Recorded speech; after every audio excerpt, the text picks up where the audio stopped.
지금은 좀 더 재밌는 사례, 돈이 갑이 물가인데 세계 역사상 가장 낮은 것 같아요. 기록으로 보면 다른 나라도 있는데 그래도 이렇게 많이 남아있고 케이스가 많이 남아있는 사례로 세계에서 가장 많이 물가가 올랐던 나라가 독일입니다. 독일이 한번 있습니다. 그때 그 얼마큼 물가가 올랐는지를 이제 말씀을 드려볼게요. 이 조삼모사라는 게 있죠, 그죠? 이렇게 원숭이 주다가 많아져 모기가 부족해갖고 중국에서 아침에 3개 주다가 저녁에 4개 주겠다 이렇게 하니까 막 원숭이들이 데모하니까 그럼 아침에 4개 주고 저녁에 3개 줄게 하니까 박수치고 좋아했다는 게 이제 조삼모사인데 독일에서 비슷한 일이 있었어요. 독일에서 이 근로자들이 월급 아침에 월급 다 저녁 때 주잖아요, 그죠? 저녁 때 주는데 월급 아침에 달라는 거예요. 그래요. 그러니까 막 그걸 노동쟁이라는 거예요. 또 해달라고. 그러니까 어렵게 그걸 얻어냈죠. 그리고 나서 얻어내니까 진짜 만세 부르는 거죠.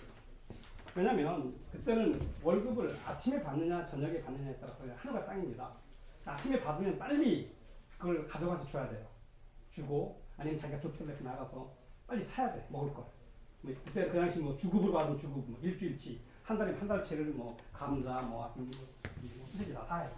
왜냐면 물가가 그냥 매일 4시간 올랐으니까.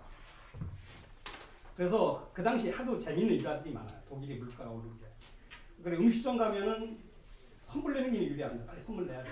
그러면 밥을 먹는 사이에 바닥에 아 진짜요 지금 말하는 게 거짓말 같지?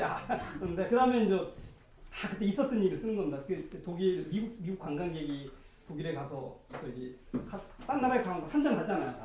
독일 쓰니까 마르크 환전해서 한 주머니에 다 넣고 한 주머니는 이제 미국서 가져온 휴지 넣는데 다니다 보니까 휴지만 소매치게 가져가니 돈을 안 가져가.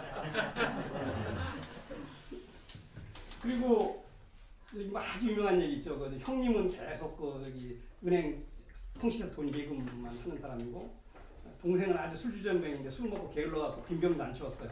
나중에 보니까 동생이 더 부자야. 왜냐하면 예금은 막 하도 가치가 없는 거 빈병 팔으니까 그냥 형이 쌓는 예금보다 더 비싼 거예요. 뒷마당에 있는 빈병 팔으니까. 그리고 빚쟁이가 있죠. 진짜 처음에는 이제 빚을 막 꺼준 돈을 달라고 하는 나중 되니까 저기 빚쟁이가 돈 빌려준 빚쟁이가 딱 저기 어떻게 우리 빚쟁이라는 개념이 이상한데 채무자가 나타나면 채권자가 도망다녀요. 돈을 안 받으려고 빚을 안 받으려고 받으면 큰일 나니까. 그러면 아니 휴지가 됐으니까요. 독일이 그게 1924년도 23년도 있었던 일인데 물가가 한 1년 전, 한 1년 반 전, 2년 사이, 거의 1년 사이에 다 올랐는데 오른 게 한 1조 2,500배로 1조 2,500억 배. 1조 2,200억 배로 올라요. 1년 한 1년 한 반 2년. 그리고 신문값이 그 전에는 한 2년 전에는 0.3마크였어요. 신문 한 부가. 근데 그게 7,500만 마르크가. 그래서 이제 나도 책에 썼는데 그때 이 정부 부채가 우리가 조 다음에 단위가 뭐죠? 해. 그 다음에 뭔가? 조경해죠. 조경해인데 그 당시 화폐 발행액이 뭐 1해 1해 9,200경 마르크 아니 정부 부채가. 근데 화폐 발행은 4해 9,650경 마르크였답니다. 저 이걸 여기 독일 원전에서 보면서 이 동그라미 쓸 때 이걸 하나 틀리나 약 10번쯤 해봤어요. 그럼 종이값이 더 비쌀 거. 그렇죠. 그러니까 저기 나무 떼는 것보다 돈 떼는 게 더 싸다고요. 쌌고 그 다음에 벽지 바를 때 괜히 벽지 사지 말고 돈 바르는 게 쌌고 그 다음에 장작 떼는이 그냥 돈 떼고 쉽게 있었습니다. 당시 금융 당국자는 그런 걸 전혀 예측 못하고 찍어낸 거예요. 알면서도 어쩔 수 없이. 그렇죠. 끌려간 거죠. 왜냐하면 수동적일 수밖에 없으니까. 그 당시 되면은 처음에는 그게 이제 돈이라는 게 처음에는 그냥 오르기 시작하다가 나중에는 그 자체가 돌아가는 거죠. 그럼 사람들이 아까 말한 대로 돈을 받는 즉시 쓰니까. 그리고 수표도 거래가 안 됩니다. 계좌이체도 거래가 안 돼요. 왜냐하면 수표가 하려면 또 하루 걸리잖아요. 한 사람이. 하루 써야 돈 얼마나 손해보는데 수표 절대 안 받아요. 가게수. 모든 데 수표를 안 받아요. 오로지 현출만. 근데 정부가 돈을 많이 찍어서 그런 거 아니에요? 그러니까 이제 그게 서로 돈을 무지하게 찍고 가장 큰 건 정부 부채지. 정부가 빚을 늘었으니까 정부 부채가. 정부가 살림이 안 되니까 계속 빚을 늘리고 그러니까 이건 뭐 누구 나중에는 서로 잘못했다고 하는 거죠. 중앙은행이 잘못했다, 정부가 잘못했다, 아니면 이 프랑스 나쁜 놈들이다, 저들이 정부 자기 능력도 안 되는데 전쟁 배상금을 너무 많이 요구했다. 뭐 이렇게 다 핑계는 되지만 하여튼 기본적으로는 정책 당국자가 중앙은행이 가거든요. 나중에 그는 돈을 제가 아까 말한 대로 돈을 찍어내는 건 되게 한 군데나 두 군데를 찍어요. 독일은 전통적으로 두 군데 찍는데 되게 독일은 하나는 중앙은행이 직접 갖고 있는 조폐창이 있고 민간 조폐에다가 하나 있습니다. 그건 생긴 지 얼마 안 된 건데 근데 돈이 그렇게 많이 필요하니까 계속 이제 발주를 외주한테 주는 거예요. 인쇄소 늘리듯이 그냥 그래서 독일에 한참 많을 때 130개에서 인쇄소 돈을 찍어요. 그러니까 처음에는 그 돈을 중앙은행에서 제대로 된 돈을 찍죠. 이렇게 종이도 좋고 인쇄도 멋있게 하는데 그게 안 되니까 조금 괜찮은 인쇄소. 나중에는 그냥 책 찍는 인쇄소 보고 너도 그냥 찍어. 칼라만 인쇄할 수 있는데 그리고 나중에 안 돼요. 앞면만 인쇄한 적도 있고요. 뒷면 인쇄하기 힘들으니까 메모장으로 쓰면 딱이지. 그래서 그때 최고 고액원이 100조 마크짜리입니다. 100조 마크. 만약 그 중간에 그돈 찍는 걸 멈추면 어떤 현상이 생겨요? 이거는 뭐 아무것도 경제 안 돌아가는 거니까. 그냥 돈을 받으면 사람들이 미친 듯이 뛰어다니는 거거든요. 사실 돈이 문제, 신뢰의 문제인데 이제 이게 어떻게 이 돈이 가치가 유지될 거다. 돈을 많이 찍지 않을 것이다. 정부가 이런 신뢰를 가져줘야 되거든요. 그 신뢰를 계속 못 맞추는 거니까 사람들은 돈을 안 가지려고 하는 거죠. 돈을 보유하고 있는 시간을 가장 짧게 할수록 유리한 거잖아요. 물건을 많이 가져야 돼요. 그러니까 딱 들어오면 그냥 총알처럼 뛰어가서 물건 하나 갖고 버리는 거죠. 그러면 그 사람은 또 그러니까 돈이 양도 많아졌지만 돈이 돌아가는 속도, 유통 속도는 그야말로 빛의 속도로 돈이 댕댕댕댕 돌아가니까. 그래서 이제 그때 이제 독일이 그렇게 돈이 물가가 많이 오르면 가장 손해를 보는 사람이 중산층이에요. 이 사람들은 홀로 갖고 있는 탈랑 집안채와 대부분 일종적인 급여와 뭐 예금이 있는데 빚이 많은 사람들, 기업들이 빚이 많거든요. 그다음 진짜 빚이 많은 사람은 누구죠? 정부입니다. 정부가 정부 부채니까. 그러니까 그 1조배 올랐으면 빚이 그냥 1조분의 1을 주는 거예요. 모든 빚은. 그래서 나중에 이제 독일 대법원이 7호 후에는 바뀌었는데 상당 기간까지는 마르크는 마르크다. 그런 그 원칙 때문에 그냥 옛날 빚을 그냥 마르크로 갚으면 돼. 응? 근데 그러다 보니까 막 국민들이 막 힘들어지니까 이제 그 나중에 화폐 가치가 떨어진 것을 빚 갚는데 이제 용인해 준 거죠. 그래서 뭐 100배 갚아라, 1000배 갚아라. 그래도 1조배까지는 안 되는 거죠. 그죠? 그래서 얘들이 이제 1924년 초에 화폐 개혁을 합니다. 그래서 신뢰를 주기 위해서 화폐를 렌텐마르크라고 말하는데 땅, 렌텐이라는 독일어로 땅하고 관계된다는 뜻이 있는 겁니다. 그래서 이 땅의 그 기준으로 해서 화폐를 발행하겠다 해갖고 국민한테 신뢰를 주는 거죠. 어느 이상 못 발행 안 한다는 걸 주고서 그때 화폐 개혁을 합니다. 화폐 개혁을 한 게 1조 대 1로 해요. 1조 대 1. 물가가 1조 배 이상 올랐으니까 실은 1조 대 1로 화폐 개혁을 합니다. 그러니까 그 당시 우리나라 예산이 지금 한 340조 정도 됩니다. 340조 원.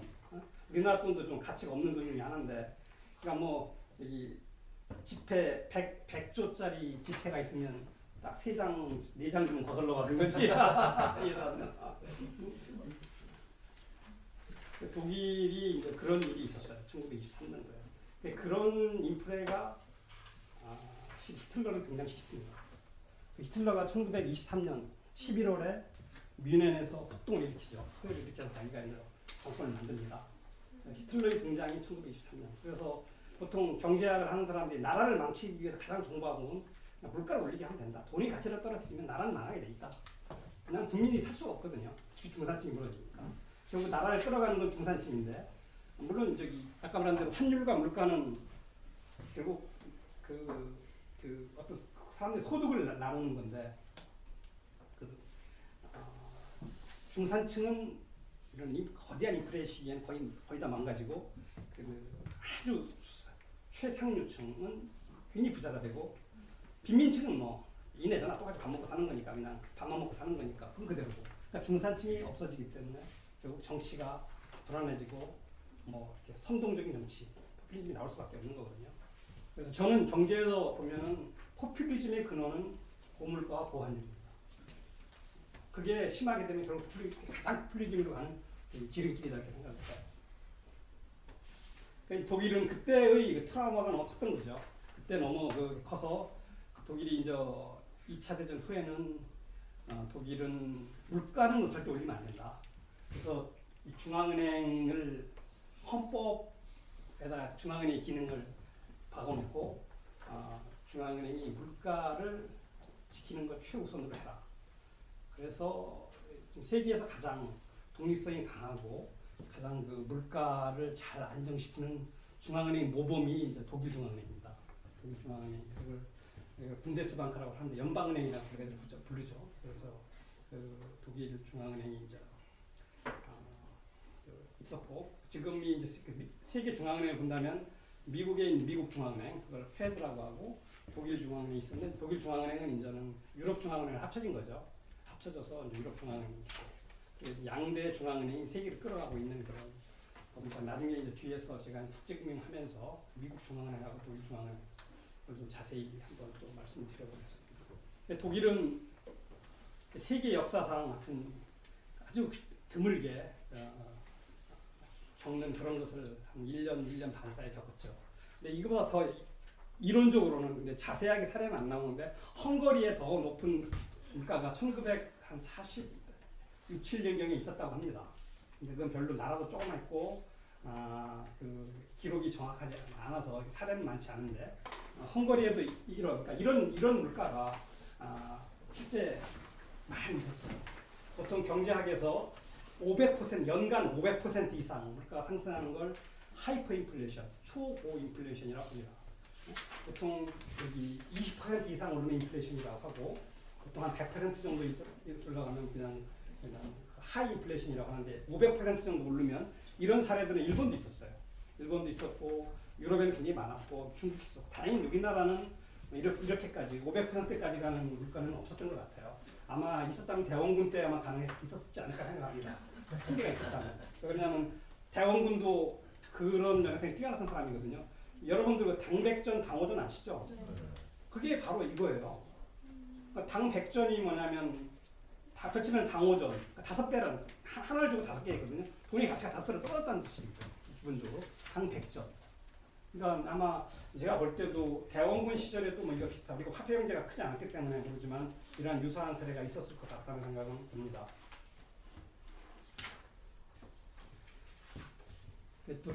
독일은 그래서 이제 독일 중앙은행은 독일 사람들이 하는 말보다 오히려 유럽 사람들이, 다른 프랑스나 이런 나라 사람들이 하는 말인데, 모든 독일 국민은 신을 믿는 건 아니다. 그러니까 모든 국민이 신을 믿지는 않는데, 모든 독일 국민은 분데스방크를 믿는다. 이런 말이 있습니다. 그 정도로 독일 중앙은행에 대한 신뢰, 거기서 이제 그 마르크에 대한 신뢰, 독일 돈에 대한 신뢰, 그리고 물가 안정에 대한 신뢰는 확고하죠. 그래서 자기네들은 그것을 누구도 못 건드려요. 그걸 건드리면 이때 1923년도 그 물가, 그러니까 하이퍼 인플레이션하고 그 뒤에 히틀러의 등장, 그리고 독일이 이제 가장 비참한 2차 대전을 겪고, 전쟁에서 진 것도 있지만 어떤 자기가 큰 범죄를 한 거잖아요. 인류 역사에서 범죄를 한 그런 것이 다 여기에 다 관련돼 있는 거거든요. 하이퍼 인플레이션하고 관계가 있기 때문에 독일에서는 그 물가를 올리겠다는 정책을 합의하거나 이 중앙은행의 독립성을 훼손하는 하는 사람 무조건 떨어진다. 그렇기 때문에 독일에서는 그건 금기처럼 되어 있습니다. 금기처럼. 그러니까 이런 큰 역사적 상처를 갖고 있는 나라예요. 우리가 지금 지나면 지금 때는 이게 재밌게 참 에피소드처럼 얘기하지만 그 당시 사는 사람은 내 예금, 내 재산, 아까 말한 형 같으면 그 형이 그냥 진짜 열심히 저축하고 했던 돈이 그 빈병 몇 개도 뭐 가치도 없어지는 거 아닙니까, 그죠? 그건 인간이 받아들일 수 없거든요. 그런 상황이 되기 때문에 독일은 그것은 다시 받아들이기 어려운 그런 하나의 문화가 되고 있는 것 같습니다. 지금 질문했는데요. 예. 그렇게 돈이 많이 풀리려면 예. 아까도 이제 선생님 말씀하셨지만 중앙은행에서 채권을 풀어가지고 예. 또 이제 시중의 유동성을 늘린다고 하지 않았었습니까? 예. 그러면 그런 어떤 독일의 그 하이퍼 인플레이션도 그런 어떤 중앙은행에서 채권을 뭐 샀기 때문에 그런 어떤 시중의 돈이 많이 풀린 것은 아닌가요? 그건 아니고요. 가장 큰 정부 부채였습니다. 아까 정부 부채를 아까 1해 이렇게 불러드렸지 않습니까? 9천억 뭐 얼마 경. 그러니까 정부가 돈이 그때는 배상금 내고 이런 거 없기 때문에 계속 중앙에 빌려갔거든요. 정부가 돈을 빌려가니까 정부는 그냥 필요한 정부는 채권은 어떻게 정부 채권은 그냥 찍으면 돼요. 정부는 돈은 아니지만 채권을 찍어서 중앙에 주고 중앙에 돈을 빌려가는 거죠. 그러니까 그 돈이 정부는 월급 줘야 되고 뭔가 해. 정부도 먹고 살아가야 되니까 계속 중앙에서 빌려가는 거죠. 그래서 이건 조금 다음에 설명할 얘기인데 또 선행학습이 되는데 독일은 유럽 중앙은행은 여러분들 그 학교에서 배웠을 때 중앙은행의 기능이 세 가지 기능이 있어요. 발권 은행, 돈을 찍어내는 은행, 그 다음에 은행의 은행, 그 다음에 정부의 은행. 이거 배우셨죠? 세 가지인데 독일 분데스방크는 그 뒤에 그것 때문에 그 전에 당연히 있었죠. 1923년 하이퍼 인플레이션 정부의 은행 기능을 했는데 지금 아까 말한 그 신뢰를 받는 분데스방크에는 정부의 은행 기능이 없어요. 그러니까 그걸 해서 독일 중앙은행은 정부의 돈을 못 빌려줘요. 그게 바로 인플레이션의 원인이다. 그리고 그게 가장 큰 원인이 그때 정부 부채를 통제를 못한 거니까. 그리고 그러니까 그 전통이 그대로 유럽 중앙은행에 이어져 있어요. 유럽 중앙은행도 여기 정부한테, 유럽 중앙은행에 들어와 있는 회원국들한테 돈을 못 빌려줘요. 그래서 그것이 나중에 또 많이 나가는데, 유럽 재정 위기, 즉 그리스 유럽 재정이 있었기 때문에 2010년도 한 2, 3년 전에 유럽 재정 위기가 많다. 그리스, 포르투갈, 이태리 그 원인 중에 가장 큰 원인이 사실은 걔들 경제가 나빠서가 아니에요. 응? 경제가 나쁜 것도 있지만 그것은 힘이 부수적인 거고 유럽 중앙은행에 들어와 있는 나라들, 그리스도 유럽 중앙은행에 들어와 있거든요. 막 유로를 쓰니까 돈을 못 빌려줍니다.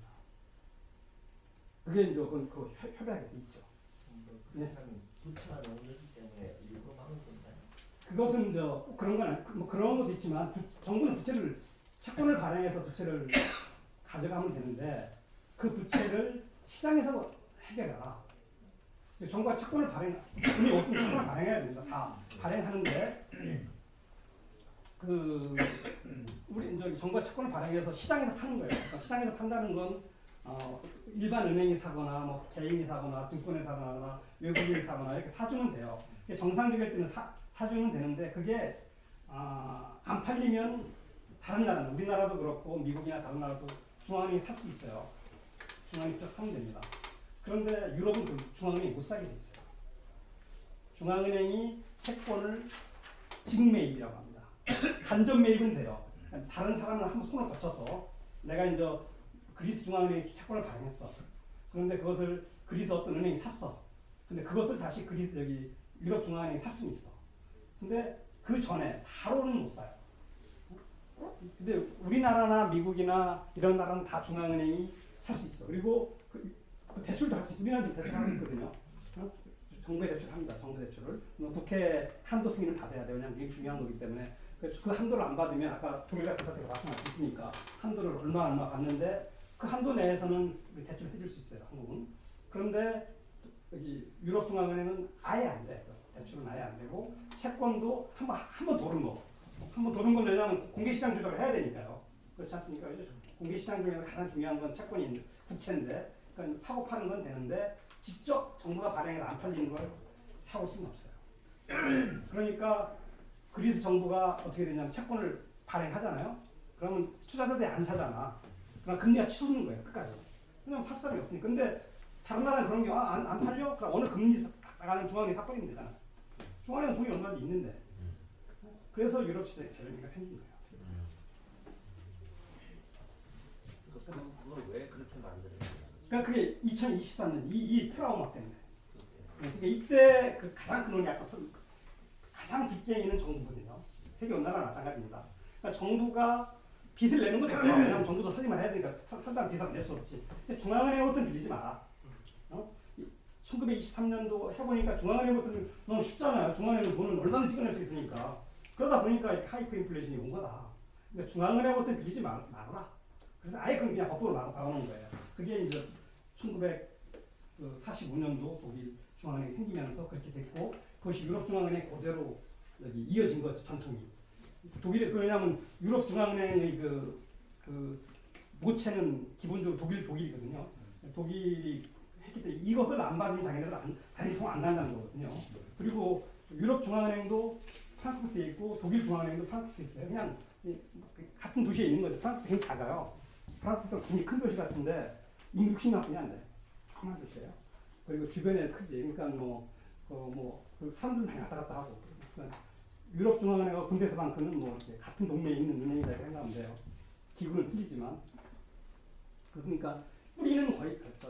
정신과 뿌리는 같다. 요걸 보고 이제 그 다음에는 우리나라도 화폐 개혁이 있었어요. 이렇게 뭐 일주일에 일은 아니지만 우리나라 화폐 개혁도 한번 이렇게 공부 삼아 이익거리 삼아 해보면 재밌습니다. 우리나라 화폐 개혁이 3번 있었어요. 1950년도 8월 달에 하고 1953년도 2월 달에 하고 1960년도 6월 달에 있었는데 이 첫 번째 화폐 개혁은 참 어떻게 생긴 거냐면 6.25가 1950년도 6월 25일 날 났는데 한국은행이 언제 생겼냐면 1950년 6월 12일에 생겼어요. 그러니까 생기고 13일 만에 6.25가 난 거야. 그리고 뭐 정부 정신이 없고 전쟁이 딱 났는데 한국은행 금고에는 아마 돈이 많아요. 현찰이 있고 그 당시에는 금도 있었어. 은도 많았고. 근데 전쟁에 대한 대비가 하나도 없었던 거예요. 한국은행이 굉장히 중요한 기관이거든요. 돈과 금, 은이 있으니까. 지금도 한국은행은 본점이나 지금은 보안 가격이에요. 보안 가격은 그러니까 중앙청 정도만 해당돼. 청와대나. 우리나라 그 몇 개 안 돼. 보안 가격이라고 하는 건. 전쟁이 났을 때나 뭐 이때 가장 우선적으로 움직여야 되는 기관이에요. 근데 그때는 1950년에 그런 개념이 없는 거예요. 전쟁이 났는데 중앙 총재가 전쟁 상황은 몰라. 모르지 까잖아요. 그때 뭐 이승만이 막 해고 잘 맞고 이기고 있다고 했으니까. 근데 불안하니까 이제 국방부장한테 물어본 거예요. 야 이거 좀 어떻게 되냐. 돈과 그게 있는데. 국방부 장관이 그때 퍼 생각이 난 거예요. 이거 큰일 났다. 국방부 장관 전세를 알으니까. 근데 자기가 수소문해 보니까 뭐 없는 거야. 방법이. 그래서 트럭 한 대하고 사병 2명인가 3명을 보내줘요. 자기가 풀렸다. 4톤짜리 트럭 하나를. 그래서 금도 담을 싣고 가요. 방법이 없잖아. 4톤의 트럭에 운전병하고 사병 1명하고 그다음에 한국인 쪽도 타야 될 거 아니야. 돈이 가는데. 그래서 금하고 해서 이 기록을 보니까 금이 한 1000kg, 은이 2500kg. 그리고 사람 타니까 딱 4톤이더라고요. 4000kg. 그러니까 뭐 돈은 뭐 하나도 못 가져가고, 현찰은. 그다음에 은은 뭐 거의 포기하고 금도 일부 넣고. 그리고 겨우 한강다리 끊어지기 전날 새벽에 갑니다. 그래서 진해로 가는데 그때 그 비하가 많죠. 이걸 돈이라고 금이나 은이라고 얘기하면 여기 총든 사병이 어떻게 되지? 장교가 한 명이 붙었다든가 그랬는데 세상이 모르잖아요. 피난민들하고 밖에서 막 차로 가는데 이게 뭐 탄약이라고 숨기고 하여튼 뭐 이상한 거 숨겨서 이제 절대 금이라고 하면 안 된다.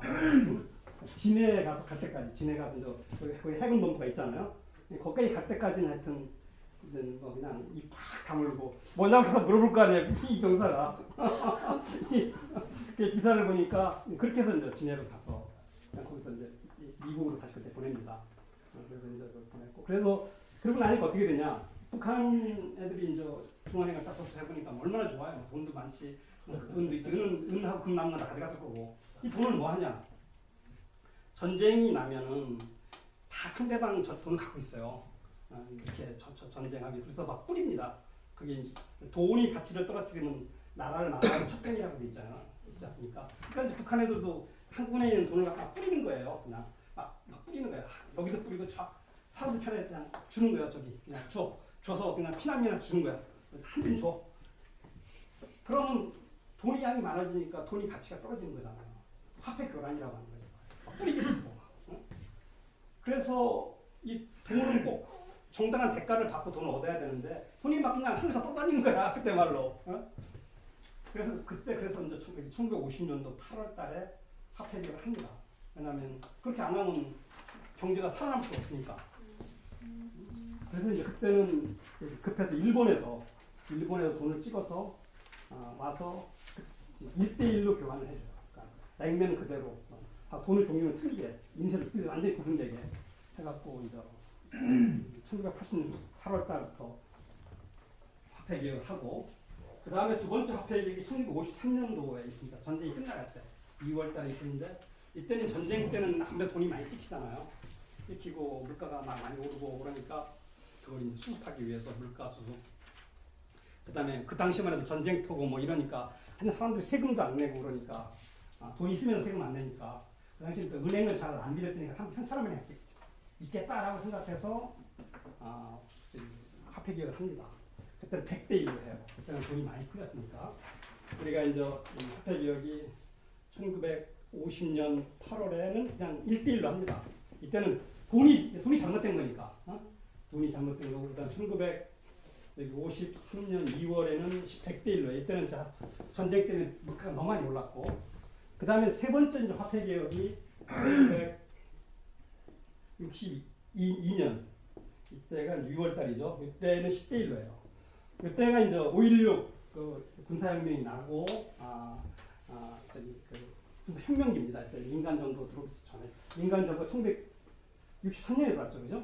보니까 그 상태 뭐였죠? 그러니까 혁명위원회 뭐 그런 거 있을 때 군사 이때 개혁 화폐 개혁을 하죠. 이때 하는 목적이 뭐냐면 물가 뭐 이런 것도 있고 또 하나는 경제개발 계획을 해야 되는 돈이 없잖아요. 그러니까 분명히 현찰로 숨겨놓은 검은 돈이 있을 거다.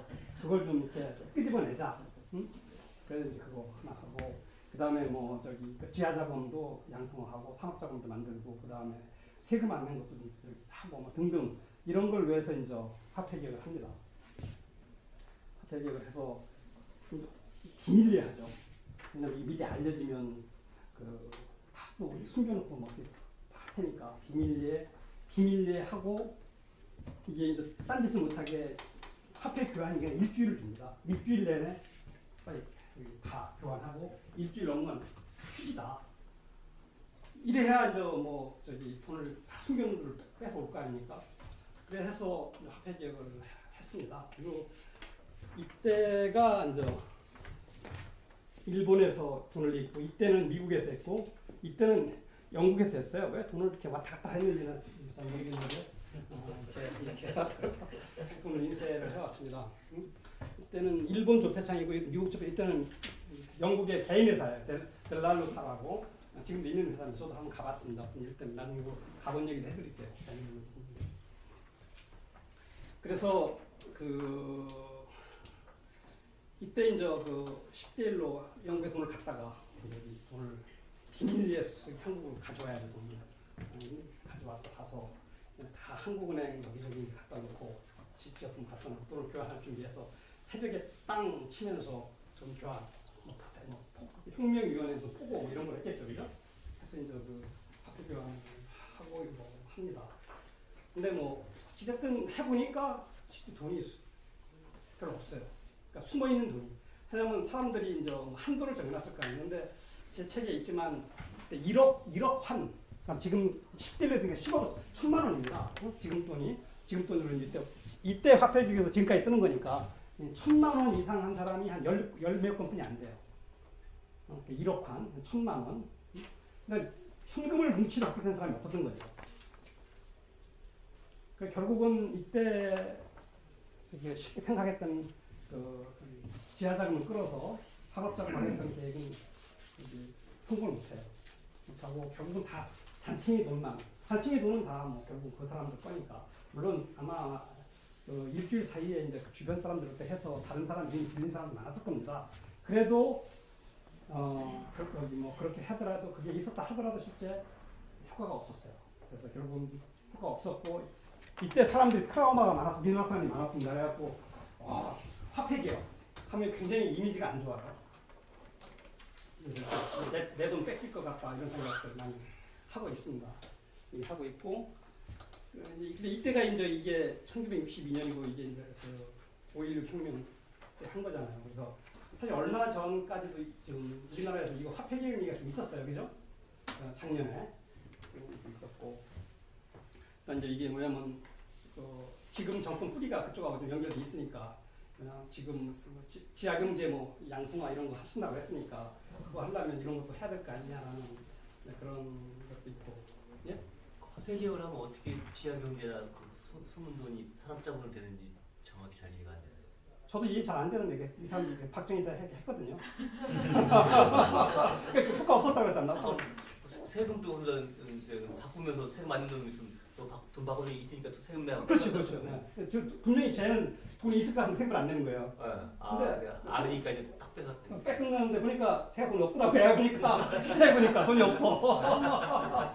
그때는 세금 안 내는 사람이 많을 거 아니에요, 그죠? 그때 뭐 학교 있지 않나? 학교 얘기 나왔던 거. 네? 제가 그때 책 봤던 거는 뭐 학교 자금이 그래서 지하자금이 화교도 많을 있을 거라고. 거고, 화교도 있을 거고, 뭐 하여튼 그래서 화교 자금 얘기하면 중과 관계 있으니까 뭐 그냥 당연히 화교 자금도 있지, 외국인 자금도 있고, 하여튼 돈 그거 다 뺏어내려고 한 거지. 뺏어내서 뭐 여기 돈이 많으면 그냥 은행에다 강제 예금 시키면 되거든요. 예금 시키고 채권 줄 거거든요. 다 고의로 바꿔주지 않고요. 그렇죠. 뭐 그런 계획을 그렇게 하자고 했다 이거죠. 그렇죠. 네.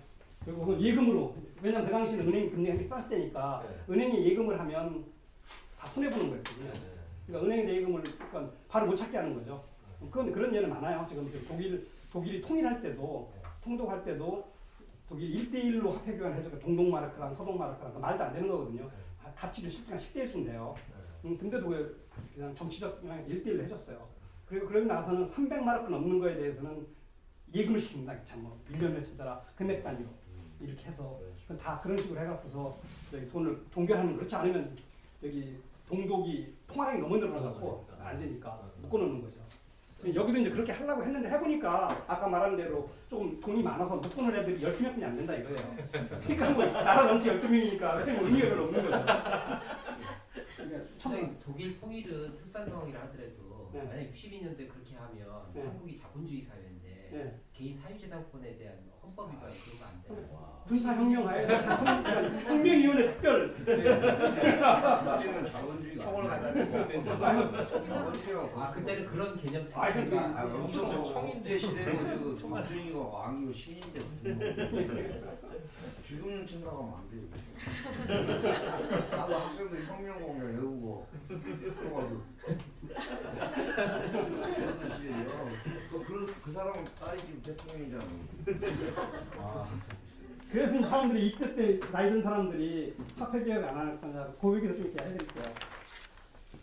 이제 이렇게 있었는데 우리나라가 이제 아까 처음 말씀드린 우리나라는 물가가 많이 올랐잖아요. 그리고 환율이 많이 오르고 아까 옛날에는 69년도에 일본 돈이나 우리 돈이 삐까삐까 했는데 지금은 뭐 10대 1도 넘잖아요. 일본 돈이 세지고 그러니까 우리가 환율이 뭐 달러당 1,000원, 유로당 1,500원 이렇게 되잖아요.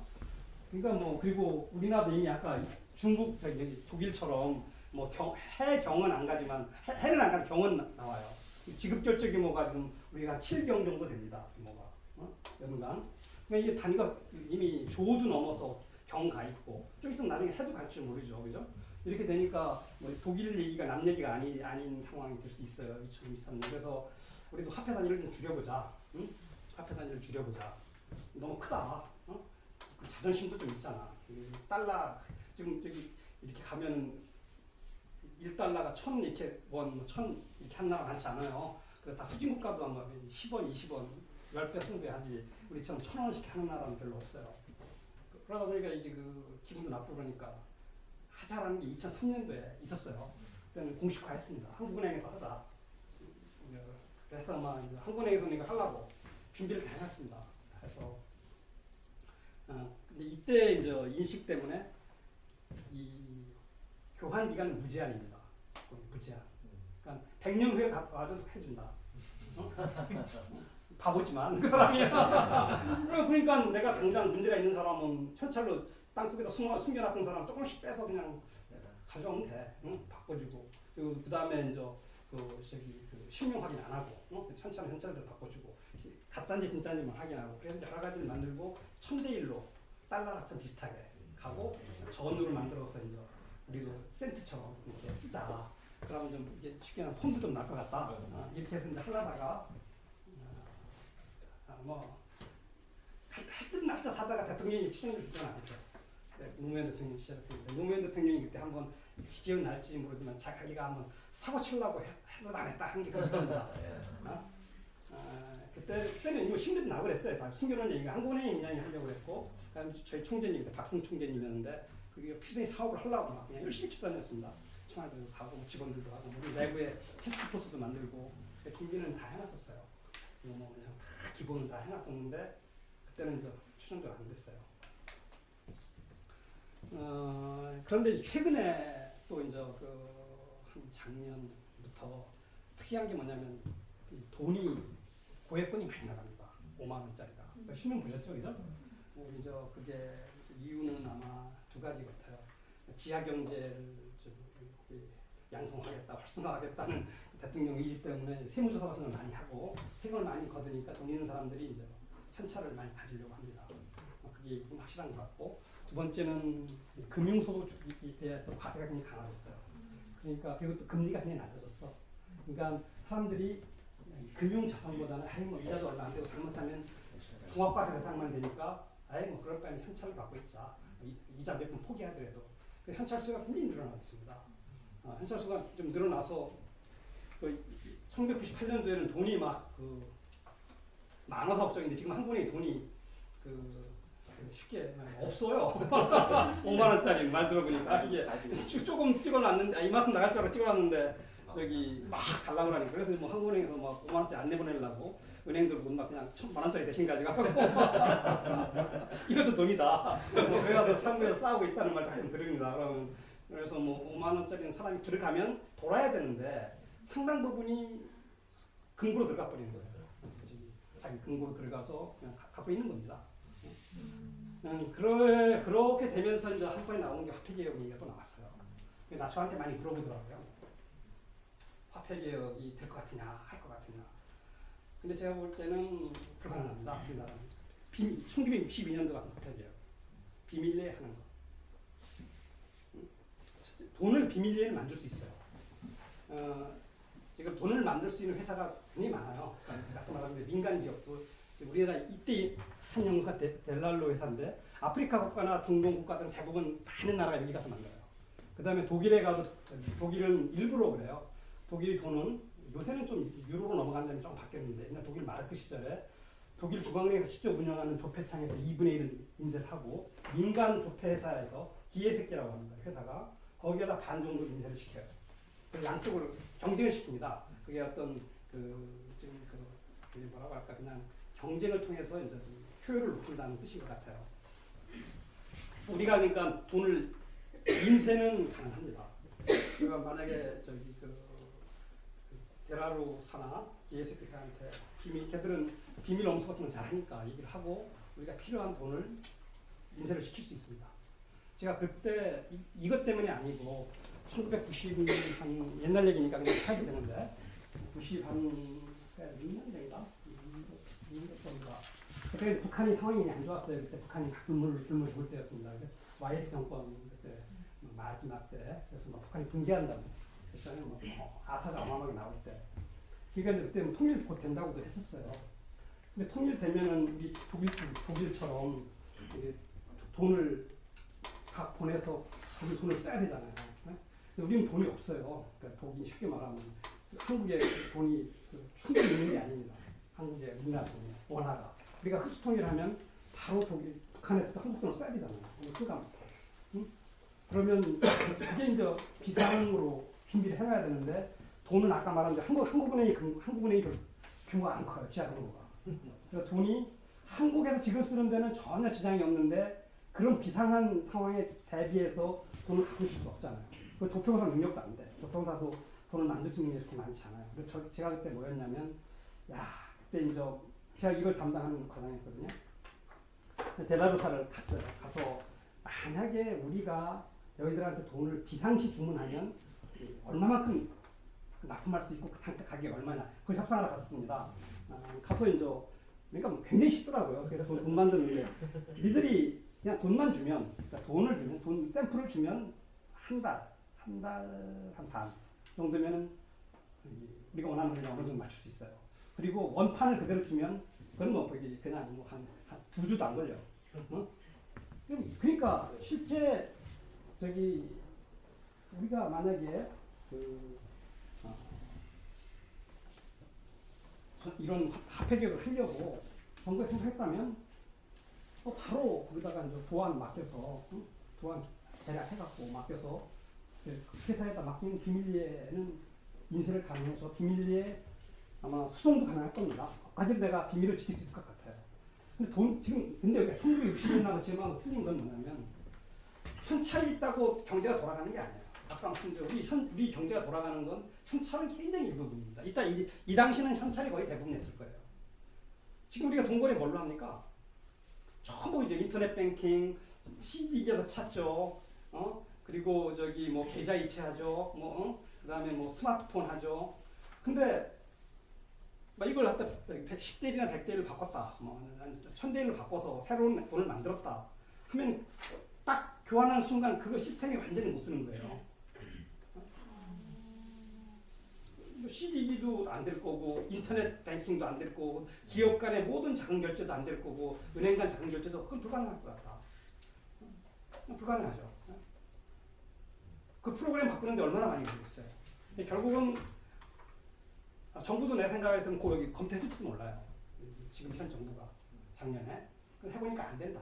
이런 걸 알았던 것 같아요. 그리고 돈 많은 사람도 그걸 알았던 것 같아요. 그러니까 5만 원을 계속 가져가는 거야. 만약에 화폐 개혁이 가능할 것 같다. 비밀리에 1962년과 같은 화폐 개혁이 가능할 것 같다면 아마 5만 원권 수요가 이렇게 많지 않을 겁니다. 지금 계속 5만 원권 수요는 늘어나고 있고 많이 가고 있고. 그럼 공개적으로 이렇게 준비한다고 하고 네. 공개적으로 준비하고 시스템 바꾸고 한 다음에 했을 때는 어떤 문제가 있죠? 별로 없죠. 그때는 이제 그때는 어떤 문제가 있냐면 지금만 한다면 가장 큰 문제가 두 번째가 사람들이 불안하니까. 우리는 첫째가 다 못 믿잖아요. 정부가 공개적으로 아까 우리 한국은 2013년도 할 것처럼 무제한 기간 주고 미리 한 3년에서 5년 동안 다 시스템 바꾸고 CD기 바꾸고 다 바꿔서 하겠다 하면은 이론적으로는 별 문제 없어요. 그런데 가장 큰 문제가 뭐냐면 정부가 저걸 진짜 그대로 할 거야? 아니면 이 밑에처럼 내 돈 뺏어가지 않을까? 내가 만약에 10억을 현찰을 얘기했다. 그런 사람이 분명히 있습니다.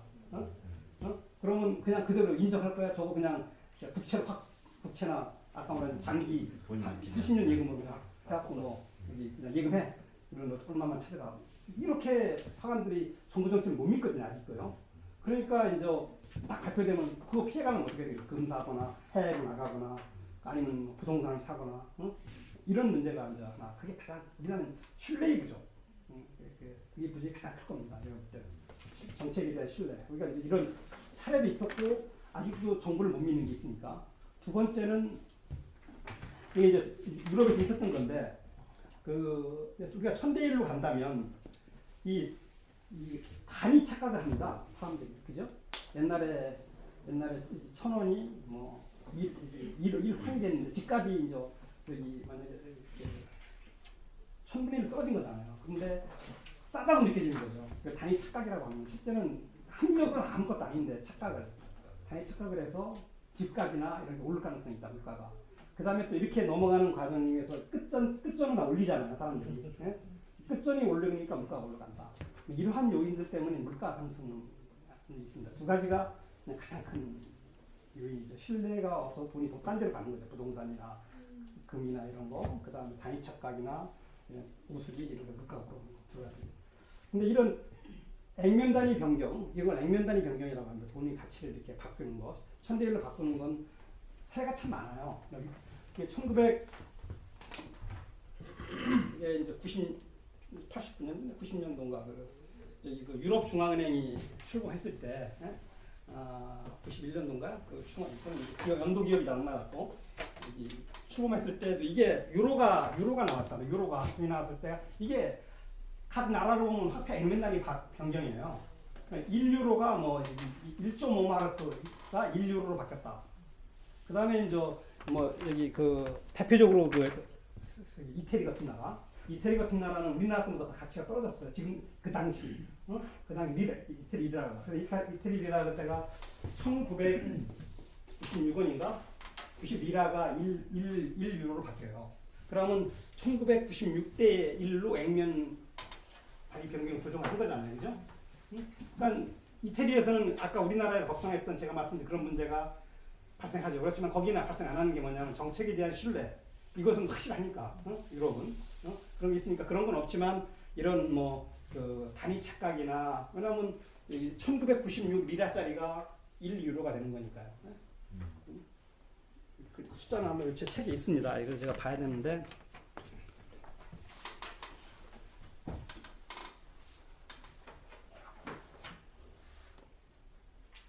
아, 1999년이네. 99년이고 1930이라네. 1930입니다. 그러니까 1930이라. 1유로 되는 거죠. 그리고 또 그 2005년에는 이 터키도 물가가 굉장히 비싼 나라예요. 터키 옛날에 제가 1990년대 중반에 한번 가봤는데 이게 힘든 게 뭐냐면 바나나를 사는데 터키도 터키시 리라를 씁니다. 당신이 바나나를 사는데 한 50만 리라. 그냥 뭐 옛날 아까 독일 사례 같지는 않았는데 이 단위 헷갈려 갖고 도저히 계산이 안 되는 거예요. 그러니까 노점에서 바나나 사고 그리고 거기서는 그 다음에 뭐 밥 먹으면 200만 리라 뭐 이렇게 그냥 보통 밥값을 지불하고 호텔도 500만 리라. 이게 뭐 돈 가치가 않습니다. 그래서 참 힘들다. 그래서 거기서는 그 터키 가면 그 당시 터키에서는 지금 많이 좋아졌습니다. 터키 경제가 좋고 좋아서 그 당시에는 환전을 조식해야 돼요. 그러니까 20달러 이렇게 만큼씩. 왜냐면 환율이 매일 올라가니까 아까 미국 독일처럼은 아니었는데 그 전 단계예요. 그러니까 이만큼 환전해 놓으면 힘이 바보예요, 바보. 그리고 가장 흔한 게 환전소예요. 딱 길에 서서 좌우로 이스탄불 큰 대도시를 보면은 한 시야 안에 5개 있는 거예요. 5개 딱 돌았으면 환전소가. 그러니까 뭐 환전하는 데에 대한 걱정은 없어요. 아무데나 그냥 바로바로 있으니까. 그러니까 이제 딱 그날 아침에 뭐 넉넉하게 쓰면 하루 쓸 거, 좀 더 경제적으로 산다면 반나절 쓸 것만 환전 딱 해서 쓰고 또 반전에 쓰고 환전에 쓰고 그래야 이렇게 유리거든요. 계속 올라가니까. 터키가 이때 하면 100만 대가 갑니다. 100만 대. 일주일가 가나 많이 멀었죠. 그래서 100만 대이 아까 말한 대로 저기 그 바나나 살려면 이제는 여기 그 50만 유로 안 줘도 되는 거죠. 0.5리라만 주면 되는 거니까. 네? 이게 그래서 터키는 이걸 성공했습니다. 사람들이 이제 마음도 많이 편해지는 거고 터키가 성공한 대표적인 케이스라고 합니다. 네. 굳이 그러니까 돈액수가 올라가는 자체는 크게 보면 아무 문제는 없는 거 아닙니까? 한산에서는 결국 낮아지는 거니까. 네, 그렇죠. 그런 개념 하나. 네. 우리나라 부동산이 올라갔다 얘기는 하는데 이 얘기가 결국은 돈도 올라갔으니까 올라간 거지. 그 거꾸로 한 사람도 또 똑같은 거 아닙니까? 부동산은 조금 틀리죠. 그러니까 돈이 예를 들어서 뭐 1000배 올랐는데 부동산이 10,000배 올랐다면 10배 오르는 거지만 네. 돈이 1000배 오르고 부동산도 1000배 하면 결국은 똑같은 얘기 아닙니까? 돈이 1000배가 오랐다는 게 뭐냐 물가가 일반 예를 들어서 물가가. 옛날 1억짜리 아파트가 10억이 됐는데 네. 그 사이에 물가도 1이 10이 됐다면 그렇죠. 똑같은 얘기 똑같은 아니에요. 거죠. 일반 물가하고 네. 부동산 가격이 똑같이 올랐다. 똑같은 얘기. 똑같으죠. 근데 우리나라는 그게 아니고 이제 이 비교해 보면 보통 부동산이 한 2007년까지는 물가보다 뭐 때에 따라서 지역에 따라서 강남 뭐 말죽거리 같은 데는 뭐 여기 한 100배, 20배씩 여기 100배, 200배씩 여기 물가보다 땅값이 더 올랐죠. 그러니까 거기는 그렇게 되면 땅값이 오르거나 부동산 값이 오르면 아까 저기 그 우리나라에서 세 가지 경제 정책에서 가장 나쁜 게 그 물가하고 그다음에 환율, 하나가 있으면 부동산 가격입니다. 이게 물가가 오르면 아까 말한 대로 저기 그 빚쟁이가 좋아지는 거고 빚을 진 사람이 좋아진 거고 빚을 준 사람 고정적으로 정액받는 사람이 손해고 빚이 많거나 재산이 많은 사람이 굉장히 유리한 거고 환율은 수출기업, 수입업체 이렇게 되는 거고 부동산은 다 심플합니다. 부동산 가격이 아까 말한 물가보다 일반 물가보다 더 많이 오르면 부동산을 가진 사람이 유리해지고 부동산을 없는 사람 손해를 보는 거예요. 그러니까 결국은 부동산 없는 사람들이 부동산 있는 사람 돈을 준 것과 똑같아요. 이 환율이 올라서 삼성전자나 현대자동차가 돈을 번다. 그러면 그게 하나 떨어진 게 아니고 국민들이 조금씩 안 보이게 뒤로 준 거예요. 안 보이게. 주는 거고 부동산도 마찬가지입니다. 부동산이 오르면 부동산이 올라서 이렇게 누가 부자가 되면 누구 부자 될 거 아닙니까, 그죠? 집값이 오르면 그러면 부동산이 없는 사람이 돈을 갖다 주는 거죠. 안 보이게. 시간이 되면 질문 계속 좀 해주세요. 당연히 이 정도로.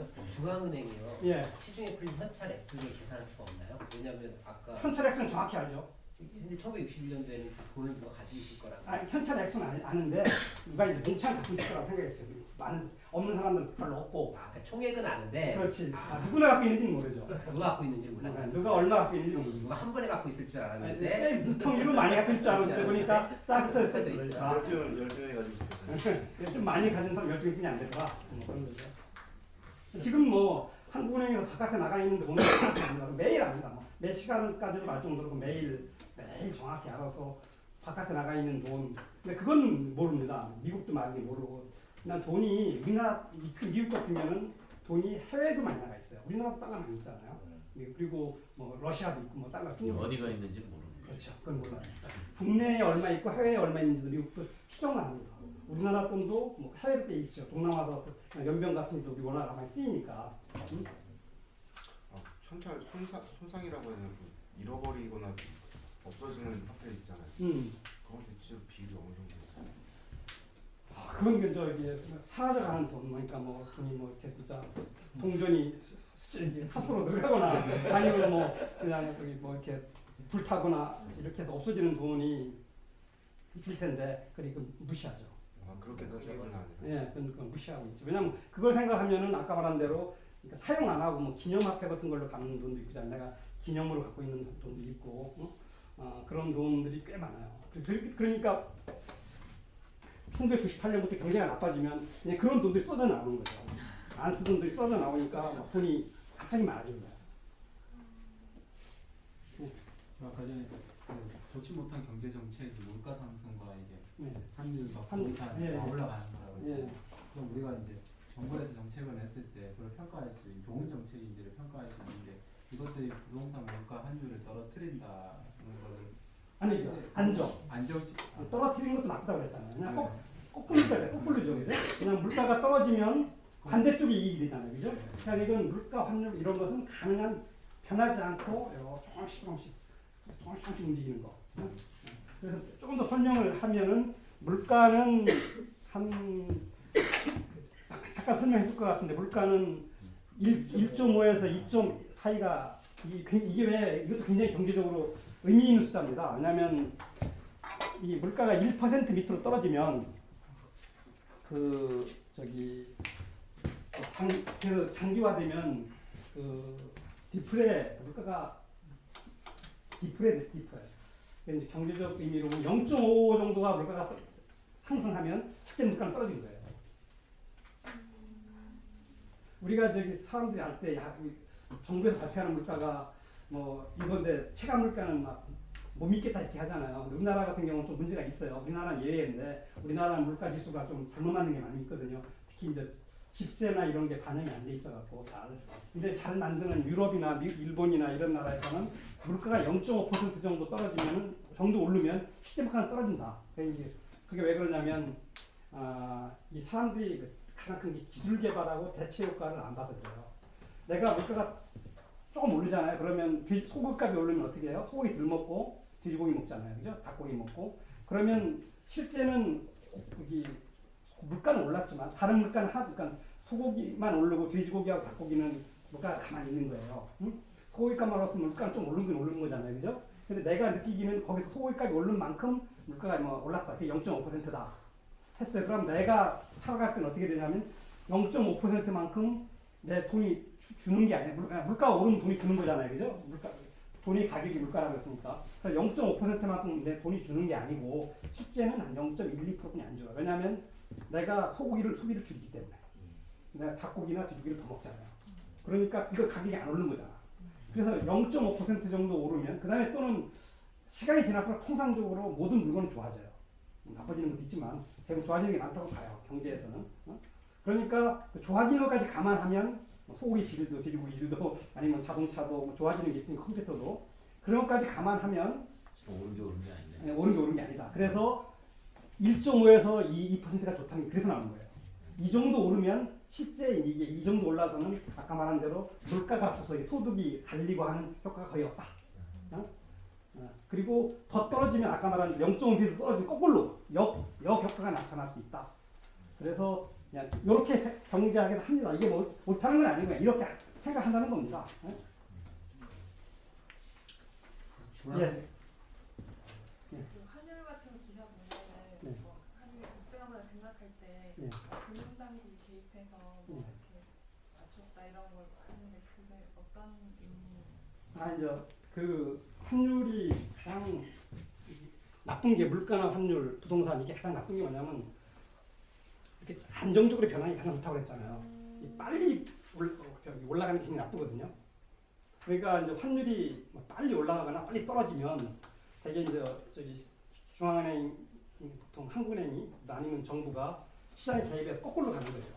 뭐 환율이 이렇게 만약에 지금 너무 막 지금 약간 떨어지는 기미가 있으니까 떨어진다. 이게 너무 빠르다고 판단하면 중앙은행이 환율을 이렇게 달러를 시중에다 내보내는 거죠.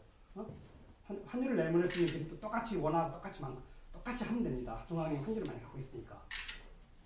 그러니까 달러를 많이 갖고 있으니까. 한국은행이 외환보유고 한 3,700억 불 있잖아요. 그걸 갖고서 이제 사고 팔고 하는 겁니다. 시장에서 사고 팔고 해서 아니면 직접 안 하고 되게 직접은 안 해요. 이건 중요하고 왜냐하면 개입한 흔적을 안 남기기 위해서 대리인을 내세웁니다. 그러니까 대리인이라는 게 일반 은행입니다. 비밀 잘 지켜.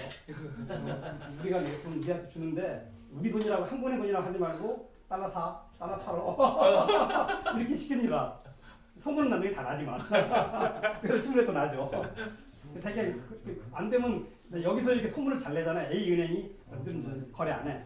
저기 B 은행 가고 그래서 되면 이제 외국계 은행도 가고 이래서 이제 가난 이 무거운 은행들 통해서 이렇게 달러를 사고 팔고 해서 그걸 막 뛰고 하는 걸 줄이죠. 근데 그것을 이제 가장 나쁜 건 의도적으로 우리나라는 과거에 의도적으로 특히 지난번 이명박 정권 다행히 박근혜 정부는 그렇게 안 하는 것 같아요. 이명박 정권 때는 이걸 의도적으로 환율을 올려왔습니다. 보안 정책을 써왔기 때문에 문제고 가능한 시장에 맡기면서 빨리 갈 때는 천천히 가게 합니다. 이런 게 가장 그래서 이 물가, 환율, 부동산은 가장 적게 변하는 게 가장 훌륭한 정책이라고 생각하시면 됩니다. 근데 우리나라 같은 경우는 문제는 부동산 때 말씀드리겠지만 이미 가격이 높기 때문에 천천히 떨어뜨리는 게 가장 정답입니다. 근데 예전에 노무현 정부 때 그때 지금까지 선생님 말씀 들어보면 어쨌든 이렇게 비이성적인 그런 어떤 시장이 형성되어져 있을 때 정부가 개입을 함으로써 그런 걸 가지고 완화하고 조정하려는 역할을 이제 하려고 하는데 그 노무현 정부 때 이제 부동산 값이 굉장히 많이 오르지 않았습니까? 그때 이제 정부에서 막 각종 그 부동산 대책을 내놓았지만 그래도 그런 걸 무시하고서 계속 그렇게 오르는 기이한 현상들이 계속 있었거든요. 그런 경우는 어떻게 설명을 해야 될까요? 뭐 이제 정책을 평가해 보면 그 2000 혹시 뭐 제 미필적 고의에도 한국에 좀 차이 있었는데 정책을 잘못한 겁니다. 실제는 마음은 있었죠.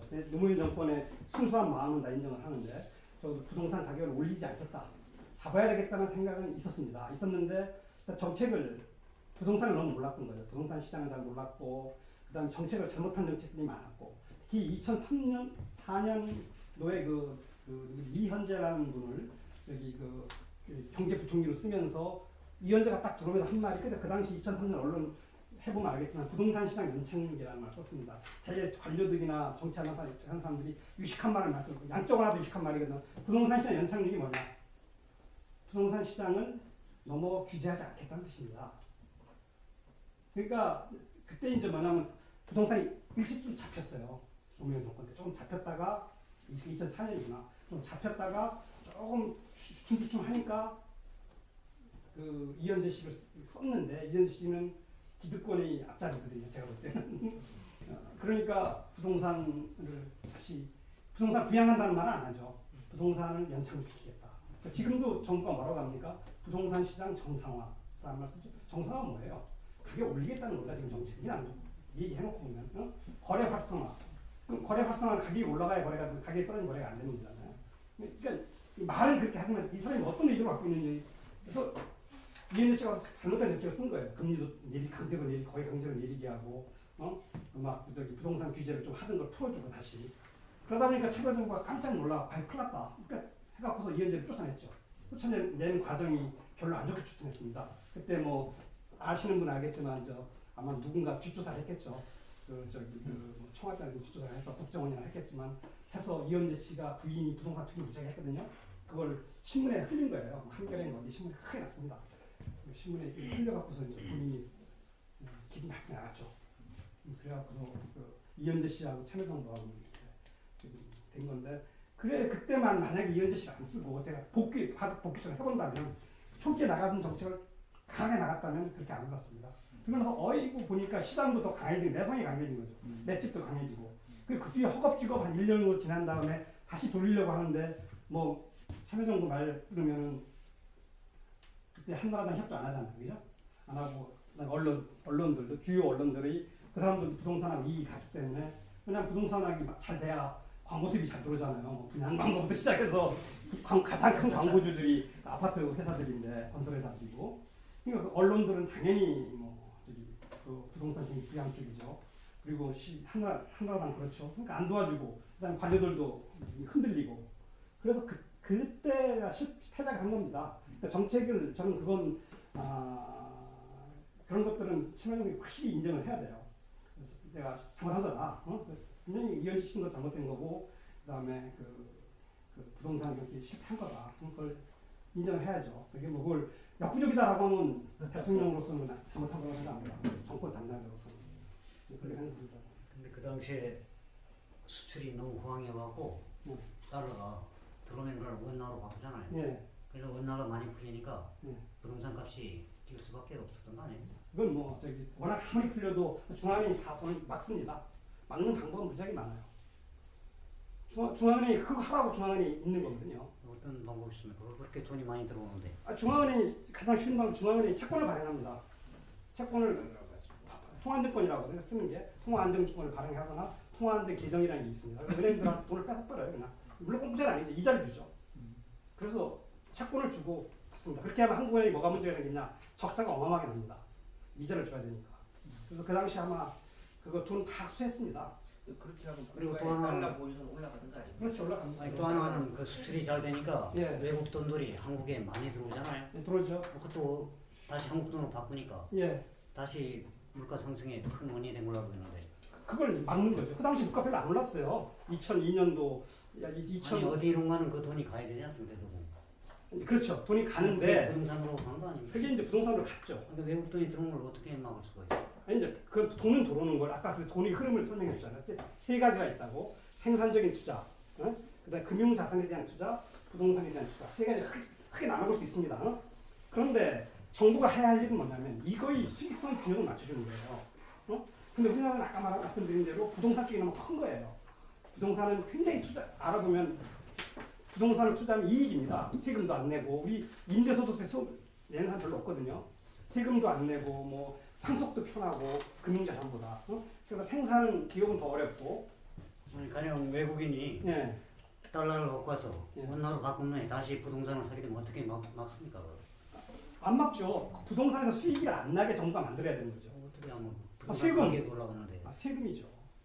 세금. 우리나라처럼 보유세 적은 나라도 없고 우리나라처럼 부동산에 세금이 관대한 나라가 없어요. 그러니까 물론 이제 사무실 같은 거는 좀 별도예요. 인간 이 국민들의 생활하고 별 관계가 좀 2차적이니까 물론 그것도 1차 관계는 있지만 가장 중요한 게 주택인데 주택은 외국인이 많이 사지는 않았어요. 그 주택에 대해서 가격이 오른 것은 그건 정책 100% 실패입니다. 거기에 너무 유리하니까 주택이 갖고 있으면 유리하거든요. 그걸 계속 막고다 결국 해놓은 게 정권 마지막에 한 겁니다. 마지막에 해놓으니까 이제 그 다음 떨어지기 시작한 거죠. 그게 2007년도거든요. 2008년도에 정권이 바뀐 거잖아요. 그죠? 그러니까 늦은 거죠. 2003년도쯤 잡았으면 쉽게 말하면 정권도 안 바뀌었을지도 몰라요. 그리고 그 당시에 또 하나는 저금리 정책 펴지 않았습니까? 저금리 정책을 펴게 되면 결국 돈 가진 게 손해니까. 그렇죠. 일반적으로 부동산을 사잖아요. 그것도 그때 이제 그건 어느 정도 동의할 수 있어요. 금리가 제가 지나고 나서 보니 금리가 좀 더 높았어야죠. 그래서 이거 굉장히 길어지는데 그때 제 미필적 고의에도 이제 한국의 통화정 10회가 거기서 나옵니다. 그 2004년도에 금리를 낮춘 거, 낮춘 거 올려야 되는데 사실은 낮춘 거거든요. 그건 뒷얘기를 하자면 그때 미국이 연준이 금리 낮추는데 다른 데서도 높일 수가 있습니까? 그게? 왜 꼭 미국이랑 우리 같이 갑니까? 경제가 틀린데. 아니 그 돈이 그 국가의 금리라는 건 외국 돈을 얼마나 끌어들 수 있는 중요한 그 지표인데.